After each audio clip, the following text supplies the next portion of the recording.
Bienvenue voyageurs dans la caravane de la Gitane sans filtre. Je te retrouve pour le tirage des énergies du mois de septembre. C'est déjà la rentrée. J'espère que tu as passé un bel été. On va regarder ce qui se passe donc avec le tarot de Marseille, avec une arcane majeure pour avoir l'ambiance générale du mois. On ira détailler avec le tarot des mondes sauvages et inconnus par secteur de vie, sur lesquels on ajoutera une carte de l'oracle de Béline par secteur pour savoir quel est ton atout pour manœuvrer ce secteur de ta vie. Une carte de l'oracle du peuple animal pour voir quel animal totem accompagne ta rentrée avec une rune. Et enfin une carte de l'oracle des chakras en carte conseil pour savoir un petit peu sur quelle couleur et sur quel chakra tu pourras compter ou tu devras travailler.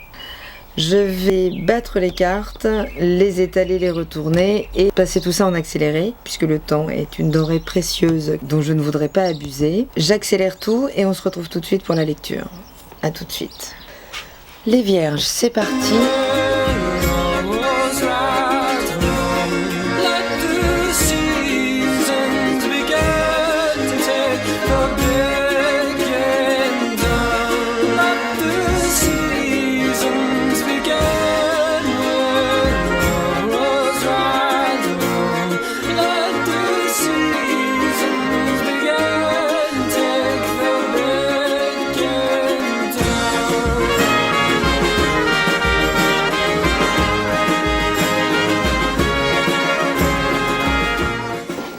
Les Vierges, rien que ça, le monde. Ah, je vous ai pas tiré de rune pour les Vierges, septembre 2023. Alors, rien d'autre que l'arcane du monde. Le monde, donc la 21e arcane du tarot, nous parle bien d'un accomplissement, de quelque chose, d'un cycle qui arrive à sa fin, d'un moment où on a la possibilité d'incarner toutes les différentes parties de nous-mêmes, des plus terriennes aux plus spirituelles, et où on peut contempler en fait concrètement l'aboutissement d'un cycle. En fait, il y a quelque chose qui arrive à sa fin et qui est prêt à éclore, à renaître, d'accord, pour une nouvelle version de soi-même, une nouvelle étape dans sa vie. Le sphinx, qui est sorti tout de suite avec l'oracle du peuple animal, avoir le totem du sphinx. Là, pour le mois de septembre, le sphinx, c'est toujours un cadeau. C'est une énergie extrêmement puissante, le totem du sphinx, puisqu'il est mi-homme, mi-animal, et qui parle également de cette réunion de toutes les parties de nous-mêmes pour pouvoir démarrer donc un nouveau cycle. Après une introspection, une transformation, comme peu d'autres animaux totems le présentent. L'état d'esprit avec le chariot, il est très vif, très actif, très actif, puisque le chariot, c'est l'action dans la matière. Donc il y a quelque chose là, avec la mère de Pentacle. Et on a quand même cette carte de la nouvelle, même si je l'appelle en atout et qu'ici on nous parle de Mercure, donc votre planète maîtresse sur laquelle vous pouvez compter, puisque votre intellect est complètement là à disposition. Vous avez le soleil dans votre signe en même temps, en ce moment vous avez Mercure également, donc le mental là est extrêmement aiguisé pour affronter la rentrée. Mais ici, on nous parle de mener une action pour maintenir. La mère de Pentacle, elle fait corps avec son élément, avec la terre, avec son système de valeurs, ou avec ce qu'elle possède concrètement en valeurs matérielles. Donc l'action qui est menée ici, elle est menée pour le maintien de ce qu'on a et de ce qu'on garde jalousement. La mère de Pentacle, elle est capable de tout si on vient empiéter sur son territoire, ou si on vient essayer d'intervenir dans sa sécurité en fait matérielle. Donc ici, il s'agit vraiment de mener l'action là pour maintenir en place ce nouveau système de valeurs qui a émergé, cette nouvelle version de nous-mêmes ou tout simplement nos valeurs matérielles, en fonction de la nouvelle qu'on peut recevoir, puisque en termes d'atouts, puisque c'est un atout, donc on parle d'une nouvelle plutôt agréable qui devrait rentrer dans le champ et qui nous demandera d'agir et de réagir, mais assez égoïstement, j'ai envie de dire. La mère de Pentacle, elle garde, hein. C'est une énergie qui est dans la protection de ce qu'on a. En tout cas, ce mental, là, est tout à fait affûté, même si Mercure est rétrograde au mois de septembre.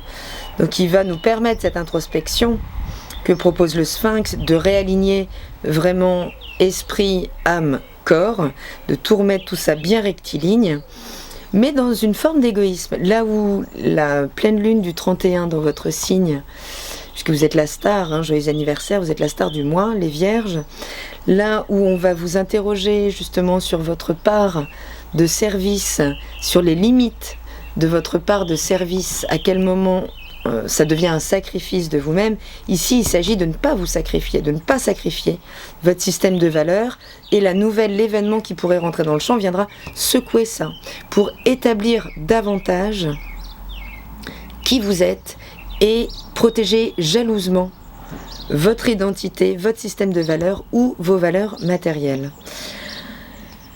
Dans la dimension affective et sentimentale, on a le couple de baguettes. Les baguettes nous parlent d'un désir profond. Si vous êtes en couple, que vous incarniez cette mère de baguettes ou ce père de baguettes en fonction de si vous êtes un homme ou une femme, il y a énormément de désir. Il y a énormément de désir. C'est un désir qu'on protège, qu'on garde jalousement, hein, puisque si vous êtes une femme, vous faites corps intégralement avec votre désir aussi, vous vous y consacrez totalement, mais avec une vraie vigilance. Avec une vraie vigilance, il y a quelque chose de l'ordre de la protection, là, de votre couple. Il y a quelque chose sur lequel vous créez comme une bulle, d'accord, une chasse gardée. Ce père de baguettes, c'est l'entrepreneur, c'est la figure de l'entrepreneur. Il y a une énergie masculine qui est dans le leadership. Ça peut être votre partenaire, mais ça peut être l'énergie que vous avez à donner la direction à la relation, ou en tout cas à pouvoir imposer ce désir que vous maîtrisez complètement. En tout cas, il y a quelque chose de très vibrant, de très équilibré, si on parle d'un couple, et d'extrêmement passionné, et c'est votre atout. C'est votre atout, la passion. Ce que vous pourrez nourrir, alimenter au niveau du foyer, mais aussi du feu intérieur de la passion, c'est vraiment ce qui va dynamiser et renforcer cette bulle si vous venez d'entrer. Donc je parle de bulle, hein, ici. On a cette bulle très, très protectrice. C'est très vibrant, hein. Il y a beaucoup d'émotions, mais en même temps elles sont canalisées. Surtout si vous êtes un homme. Si vous êtes une femme, il y a beaucoup de séduction aussi. Beaucoup de séduction. Si vous êtes célibataire, ça peut être des rencontres qui sont les bonnes personnes pour alimenter ce feu qui est pas votre élément, hein, au départ.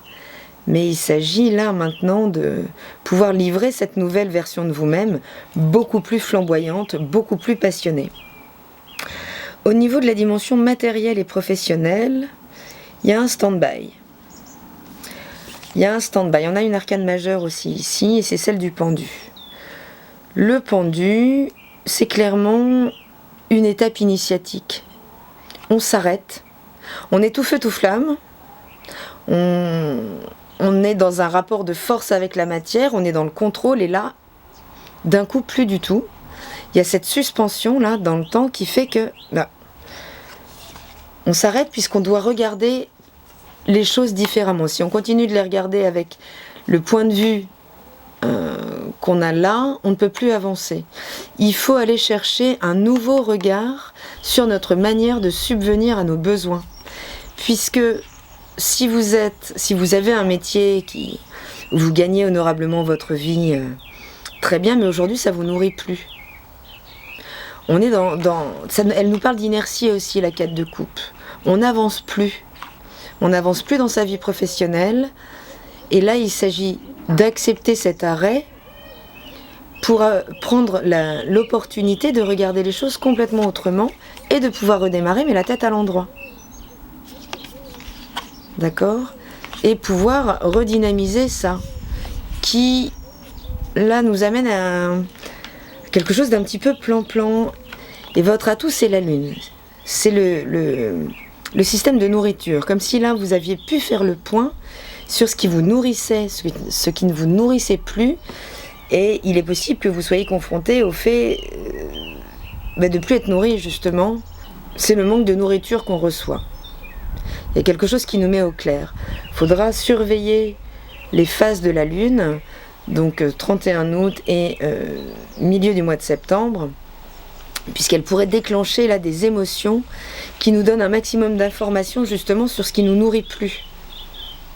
C'est pas pour ça qu'on est forcément dans la décision, mais on comprend avec le monde qu'on arrive peut-être au bout de quelque chose qui nous demande une introspection, qui nous demande d'aller revisiter le monde des émotions, de se remettre au clair par rapport à ce qui nous nourrit et ce qui ne nous nourrit plus, pour pouvoir aller de l'avant avec une nouvelle version de soi-même, mais une fois réalignée en fait entre justement notre esprit, notre cœur et la matière, que tout ça se remette en phase pour la suite. Au niveau du désir, donc on est toujours, on a la famille baguette. Donc c'est quand même ce qui ressort le plus dans votre tirage. La passion, l'harmonie, l'amour, la passion, l'émotion, le désir sont très vibrants. Et ce désir, il est plus fort que l'insécurité que pourrait générer. C'est-à-dire que le désir peut être tellement fort qu'il peut créer une forme d'insécurité. Mais l'étincelle est tellement présente que c'est elle qui va emmener l'énergie et qui va nous permettre de... Il y a un grand réajustement sur sa voie, sur son chemin, sur sa destinée. Et ce potentiel-là, ce qui vient nous faire vibrer en termes de désir, qui va nous demander de mettre de côté tout notre questionnement sur notre sécurité, cette opportunité-là de vibrante, elle va nous emmener à l'étape supérieure. En tout cas, votre atout, c'est Vénus. Donc c'est bien là, donc Vénus qui nous a permis de restaurer, de réactualiser notre système de valeurs. Ok, ce qu'on nous dit ici, c'est qu'il est juste et que maintenant, il peut se vivre, s'affirmer et vous pouvez, le plus dur ayant été fait, cette réactualisation de ce que vous aimez, ce que vous n'aimez plus, vous permet vraiment d'accueillir cette nouvelle étincelle vibrante et de délaisser cette part plus sombre en vous, beaucoup plus insécure. Peut-être la relation, si vous êtes dans la posture du père de couple, dans cette insécurité, l'autre vous emmène avec son désir. Il vous embarque avec son désir, mais aussi avec sa douceur, avec son art et sa manière de mettre la forme et de vous emmener. C'est très très beau. Donc ce sphinx qui nous invite à l'introspection, on va aller voir ce qu'il nous dit. Oublie ton objectif, le but du chemin est le chemin lui-même. Lorsque le sphinx vous apparaît dans le tirage, c'est toujours un cadeau, il vous pose une question souvent fondamentale, la place que vous occupez sur la terre, le sens de votre vie. Le sphinx peut vous demander si vous êtes vraiment heureux ou vous inviter à transformer votre regard sur le bonheur. Il vous sort de la torpeur en vous ramenant à l'essentiel. Ici, on sort de la torpeur. Vraiment, avec cette nouvelle dynamique, cette nouvelle énergie là qui s'impose. Par sa nature mi-humaine, mi-animale, le sphinx vous donne déjà un élément de la réponse. Si certains ne sont que dans leur animalité et ne posent aucune question existentielle, d'autres ne vivent que dans le mental et se coupent de leur corps, de leur cœur et de leur instinct. Le sphinx vient vous interroger sur l'équilibre de vos intelligences, corps, cœur, esprit. On parle de réaligner tout ça grâce au travail que Vénus aura fait, grâce au système de valeurs que vous aurez pu réactualiser durant sa rétrogradation, durant tout ce mois d'août. Grâce à cette nouvelle qui vient confirmer en fait votre état d'esprit de ce qui est juste aujourd'hui, de ce qui est à maintenir, d'accord, et de cette relation sans doute ou cette rencontre avec cette part vibrante de vous qui vous emmène clairement vers la satisfaction émotionnelle. Donc c'est quand même très très lumineux. De toute façon, vous avez le monde. On est sur le chakra couronne au niveau de l'oracle des chakras. Compréhension, éveil, conscience, auto-évaluation. auto-évaluation, introspection, on est quand même vers une énergie commune. Prenez conscience de la vérité suprême au-delà des apparences, honorez la route que vous avez suivie jusqu'ici et la personne que vous êtes devenue, les Vierges. Connaissez-vous vous-même. Cette carte parle d'auto-évaluation et de connaissance de soi. Nous finissons par accorder plus d'importance aux opinions de nos interlocuteurs qu'aux nôtres, et nous les écoutons lorsqu'il s'agit de décider de ce que nous allons manger, faire rêver, vivre ou aimer. Pour élargir notre conscience, il nous faut prendre le temps de vraiment nous connaître et de tirer les leçons de ce qui nous arrive. Donc il y a vraiment cette dimension d'introspection, de retour à soi pour cette émergence de cette nouvelle version de vous-même, beaucoup plus alignée, beaucoup plus juste. Donc il est possible qu'il y ait ce stand-by, en tout cas dans la matière, dans la dimension matérielle, pour réélever le débat.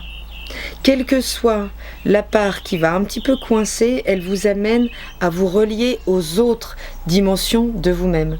Et avec Anzouz, la rune du conseil, des sages, on nous parle ici de transmission, de concertation, d'entretien. C'est le conseil des sages de Odin. C'est aller puiser en nous la sagesse réelle qui nous permet ce réalignement très puissant des énergies. C'est très vibrant. C'est très vibrant, beaucoup d'émotions, beaucoup de désirs. Et vraiment, la nouvelle éclosion, là, de toute façon, vous êtes dans votre évolution solaire. Vous réactualisez, là, vous redynamisez votre thème, votre vie pour ce nouveau cycle d'un an dans votre anniversaire.